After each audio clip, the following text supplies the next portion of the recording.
President Biden was in Baltimore today to highlight a major railway tunnel reconstruction project that will be paid for in part by the bipartisan infrastructure law. The project will replace a century-old tunnel connecting Philadelphia and Washington, a familiar route for the president who spent years as a senator commuting via Amtrak from Delaware to the U.S. Capitol. Following all of this closely in Baltimore is White House correspondent Laura Barrón-Lopez. So Laura, tell us about President Biden's announcement today in Baltimore.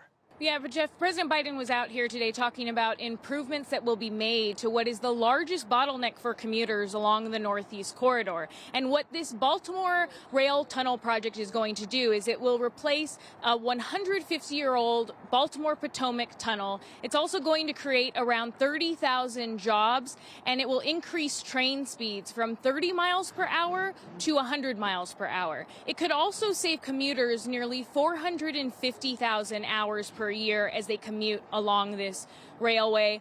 Now, the tunnel is going to be renamed after the American abolitionist Frederick Douglass, who was born in Maryland. And in total, the entire project is going to cost some $6 billion. More than $4 billion of that is going to be coming from the bipartisan infrastructure law. So President Biden is at the halfway mark of his first term. As you've previously reported, the White House is now focusing on implementing the massive pieces of all the legislation he signed into law.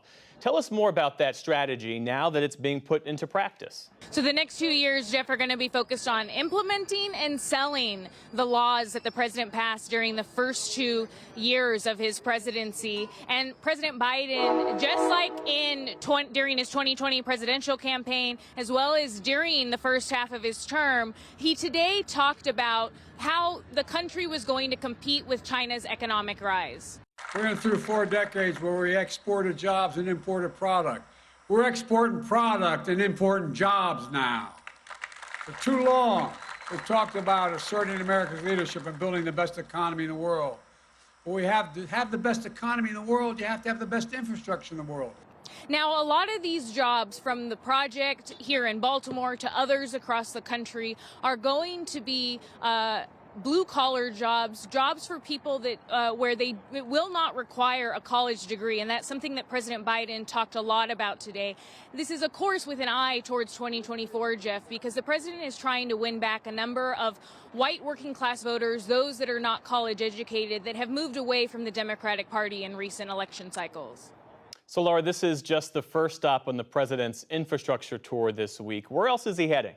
So the president is on a East Coast tour this week, Jeff. That tour is going to start, as it did today, here in Baltimore. Then tomorrow, on Tuesday, the president is headed to New York, where he's going to highlight the Hudson Tunnel project. That's improvements to another rail tunnel there. He's going to go from there to Philadelphia later in the week, where he will be with Vice President Kamala Harris, and they're going to highlight another element of the bipartisan infrastructure bill that is focusing on replacing lead pipes. That also this week, the president is going to be going to a number of Democratic National Committee fundraising events because, again, he is likely to announce his 2024 bid this spring.